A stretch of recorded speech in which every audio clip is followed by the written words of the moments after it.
തിരുവനന്തപുരത്ത് നിന്ന് രാഹുൽ ജി നാഥും തൃശൂർ രാഗ തിയേറ്ററിൽ നിന്ന് ശ്യാം പ്രസാദ് ഉത്തമനും നമുക്കൊപ്പം വിശേഷങ്ങളുമായി ചേരുന്നുണ്ട്. ആദ്യം ശ്യാമിലേക്ക്. Shyam, good morning.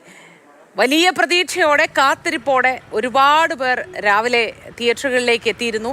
അത് രാവിലെ തിയേറ്ററിലേക്ക് എത്തിയെന്ന് മാത്രം പറഞ്ഞാൽ പോലെ തിക്കി തിരക്കി ഇടിച്ച് മറിഞ്ഞൊക്കെയാണ് തിയേറ്ററിലേക്ക് വന്നിട്ടുള്ളത്. പക്ഷെ ഒരു കാര്യമുണ്ട്, എല്ലാവരും കറുത്ത വേഷമണിഞ്ഞാണ് വന്നിട്ടുള്ളത്. ഈ കറുപ്പിന് പിന്നിൽ എന്താണ്? എമ്പുരാനും കറുപ്പും തമ്മിലുള്ള ബന്ധം?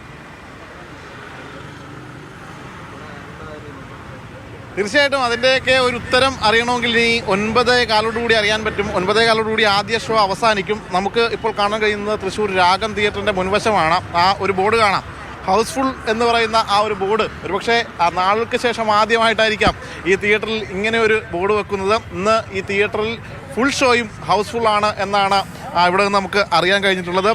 എന്തായാലും വലിയ രീതിയിൽ ആരാധകർ ഈ സിനിമയെ തുടക്കത്തിൽ ഏറ്റെടുത്തിരിക്കുന്നു. അതിനി എത്രത്തോളം എങ്ങനെ മുന്നോട്ട് പോകും എന്നതാണ് നമുക്ക് അറിയേണ്ടത്. സ്വാഭാവികമായിട്ടും ആ രീതിയിലുള്ള വലിയ പ്രചരണങ്ങളും മറ്റുമൊക്കെ മോഹൻലാൽ ഫാൻസുമൊക്കെ നടത്തിയിട്ടുണ്ട്. ചേട്ടാ, ഇന്നത്തെ ഫുള്ളാണോ ഷോ? ഇന്ന് മൊത്തം ഫുള്ളാണോ? ഇന്നത്തെ 6 ഷോയും ഹൗസ്ഫുൾ. ഒറ്റ ടിക്കറ്റ് പോലും ഇല്ല, ഫ്രണ്ടിൽ പോലും ഇല്ല. ഇന്നത്തെ അല്ല, 3-ാം തീയതി വരെ എല്ലാ ഷോ വരെ. 3-ാം തീയതി വരെ ഇല്ല. അത്രയ്ക്ക് ഹൗസ്ഫുള്ളാണ്.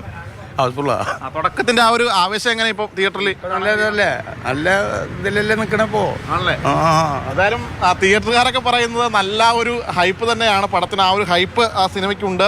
അതിനോട് മുന്നോടിയായിട്ട് വലിയ രീതിയിലുള്ള ആഘോഷങ്ങളൊക്കെ 9:15 കൂടി ഉണ്ടാകും. അതിന് മുന്നോടിയായിട്ട് ഫാൻസുകാർ അത്തരത്തിലുള്ള അതിന് വേണ്ടിയിട്ടുള്ള ഒരുക്കങ്ങളെല്ലാം നടത്തിയിട്ടുണ്ട്. ഇപ്പോൾ എല്ലാവരും തിയേറ്ററിനകത്ത് സിനിമ കണ്ടുകൊണ്ടിരിക്കുകയാണ്. കാലിക പ്രസക്തമായ വിഷയങ്ങളടക്കം ഈ സിനിമ ചർച്ച ചെയ്യുന്നുണ്ട് എന്ന് തന്നെയാണ് നമുക്ക് ലഭിക്കുന്ന വിവരങ്ങൾ. എന്തായാലും ഇനി ഒരു 1.25 മണിക്കൂർ കൂടി കഴിയുമ്പോൾ എമ്പുരാൻ കേരള പ്രേക്ഷകർ ഏറ്റെടുക്കുമോ, മലയാളി പ്രേക്ഷകർ ഏറ്റെടുക്കുമോ എന്ന് നമുക്ക് കൃത്യമായിട്ടറിയാം. ഇപ്പോൾ ഏകദേശം സിനിമ ഏറ്റെടുത്ത് കഴിഞ്ഞു. ഇന്നത്തെ ഷോ മൊത്തം ഫുള്ളാണ്.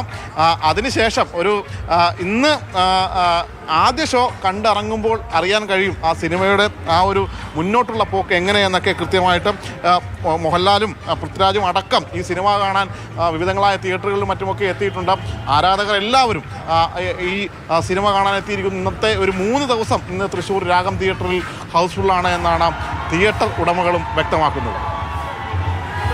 ശരി ശ്യാം, തിരുവനന്തപുരത്ത് രാഹുൽ ജി നാഥ് ചേരുന്നുണ്ട് ന്യൂ തിയേറ്ററിൽ നിന്നും. രാഹുൽ, വലിയ ആവേശത്തോടെ അനന്തപുരിയും വരവേറ്റതാണ് എമ്പുരാനെ.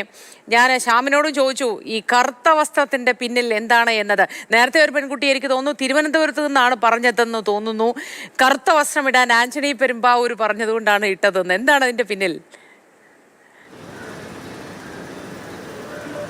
നമുക്ക് 9:15 വരെ ഇതിനെന്തും പറയാം എന്നുള്ളതാണ് ഇത് ഏറ്റവും പ്രധാനപ്പെട്ട ഒരു സവിശേഷത. അതുകൊണ്ട് നമുക്ക് കറുപ്പിനെ പറ്റി എന്തും പറയാം. അതായത് ലൈക്ക പ്രൊഡക്ഷൻസ് ആണ് ഏറ്റവും ആദ്യം ഇത്തരത്തിൽ ഒരു ഡ്രസ് കോഡിനെ പറ്റി പറയുന്നത്. അതനുസരിച്ചാണ് ഏരീസ് പ്ലസിൽ രാവിലെ ഞാൻ ഏരീസ് പ്ലസിലായിരുന്നു, ഇപ്പോൾ ന്യൂ തിയേറ്ററിലാണ്. അവിടെ എല്ലാം അങ്ങനത്തെ കാഴ്ച തന്നെയായിരുന്നു. ലാലേട്ടൻ ഫാൻസ് ഉൾപ്പെടെയുള്ളവർ അത്തരത്തിലാണ് കണ്ടത്.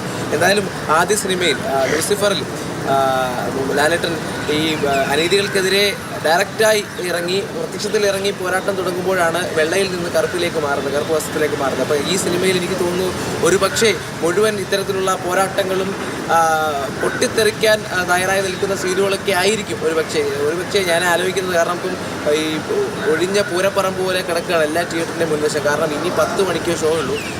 6 മണിക്ക് തുടങ്ങിയതാണ്. 9:15 വരെ, 9:15 വരെ ഷോ ഉണ്ട്. 7:40 ആകുമ്പോഴത്തേക്ക് ആദ്യം കുറച്ച് പേർ ഇറങ്ങും. അപ്പോൾ തന്നെ ആദ്യ പ്രതികരണങ്ങൾ അറിയാൻ സാധിക്കുമായിരിക്കും. എങ്കിലും ഈ പ്രതികരിക്കുന്നവരൊന്നും സസ്പെൻസുകൾ പറയാതിരുന്നാൽ നമ്മളെപ്പോലുള്ളവർക്കും കാണാമെന്നുള്ളതാണ് ഏറ്റവും പ്രധാനപ്പെട്ട കാര്യം. എങ്കിലും ഈ പറയുന്ന പോലെ ആദ്യം ട്രെയിലർ ഇറങ്ങി പിന്നീട് പ്രീ ബുക്കിംഗ് തുടങ്ങിയപ്പോൾ തന്നെ റെക്കോർഡുമായി എത്തിയതാണ്. അത്രമാത്രം ഒരു നേട്ടവുമായി എത്തിയ സിനിമയാണ്. അതിനെ വരവേൽക്കുന്ന വലിയ സന്തോഷത്തോടെയാണ് ആളുകൾ വരവേൽക്കുന്നത്. എന്തായാലും ഇപ്പോൾ അകത്തെ കാഴ്ചകൾ, അകത്തെ ശബ്ദങ്ങളൊക്കെ ചെറുതായൊക്കെ കേൾക്കുമ്പോഴൊക്കെ നമുക്ക് ആവേശം കൂടുകയാണ്. കാരണം അത്രമാത്രം അത്യാവേശത്തിലാണ് ആളുകൾ ഇരുന്ന് കാണുന്നത്. അതിൽ മോദി സൂചിപ്പിച്ചതുപോലെ ഭൂരിഭാഗം ആളുകളും കറുത്ത വസ്ത്രം ധരിച്ചുകൊണ്ടാണ് വന്നിരിക്കുന്നത്. ഒരുപക്ഷെ സ്ക്രീനിൽ മോഹൻലാൽ വരുമ്പോഴും കറുത്ത വസ്ത്രം തന്നെയാകും. പൃഥ്വിരാജിൻ്റെ വേഷം നമ്മൾ മുമ്പ് കണ്ടതാണ്. എന്തായാലും അത്തരത്തിൽ സിനിമയുമായി ചേർന്ന് നിൽക്കുന്ന ആ ആവേശത്തോടൊപ്പം നിൽക്കുന്ന ആളുകൾ തന്നെയാണ്. ഇപ്പോൾ ഈ അടുത്ത് കുറച്ച് സമയം മുൻപാണ് ഒരു പോസ്റ്റർ ഇറക്കിയത്. എത്ര മണിക്കൂർ എമ്പുരാന് ശേഷം എത്ര വർഷം എത്ര ദിവസം എത്ര മിനിറ്റ് കാത്തിരുന്നു എന്നുള്ള തരത്തിലെ കണക്കുകൾ പുറത്തു വരുന്നത്. എന്തായാലും വലിയ ആവേശത്തിലും ആത്മവിശ്വാസത്തിലുമാണ് അണിയറ പ്രവർത്തകർ ഉള്ളത് എന്നുള്ളത് നമുക്ക് ഈ വരുന്ന പ്രതികരണങ്ങളെല്ലാം നമ്മൾ കണ്ടിട്ടുണ്ടായിരുന്നു. എന്തായാലും അത്തരത്തിൽ 9 സൗത്ത് ഇന്ത്യയിൽ തന്നെയും പിന്നെ പ്രത്യേകിച്ചും സൗത്ത് ഇന്ത്യയിലും തെക്കൻ കേരളത്തിലും തെക്കേ ഇന്ത്യയിലും അങ്ങനെ വിവിധ സ്ഥലങ്ങളിൽ ഒരു പ്രത്യേക സംസ്കാരമുണ്ട് സിനിമ കാണുന്നതിൽ, സിനിമയെ വരവേൽക്കുന്നതിലൊക്കെ. ഇപ്പം നമ്മൾ കുറച്ച് സൗത്ത് ഇന്ത്യക്കാരൊക്കെ അക്കാര്യത്തിൽ പ്രത്യേക തരം ആരാധനയുള്ളവരാണെന്ന് തോന്നുന്നു. താരാരാധനയുടെ കാര്യത്തിലും സിനിമകളെ വരവേൽക്കുന്ന കാര്യത്തിലും അങ്ങനെ ഒരു ആവേശമാണ് നമ്മളിപ്പോൾ എമ്പുരാൻ റിലീസിൻ്റെ കാര്യത്തിൽ കാണുന്നത്.